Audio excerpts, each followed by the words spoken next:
utekelezaji wa ahadi za Mheshimiwa Rais ndani ya siku 100 kuhakikisha kwamba tunatoa mikopo kwa vijana, mikopo kwa wanawake, mikopo kwa watu wenye ulemavu.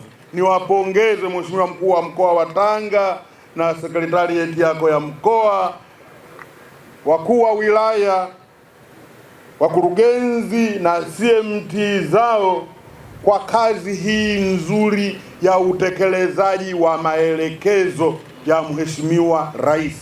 Kazi yetu Mheshimiwa Mkuu wa Mkoa ni kutekeleza maelekezo tunayopewa na viongozi wetu wakuu.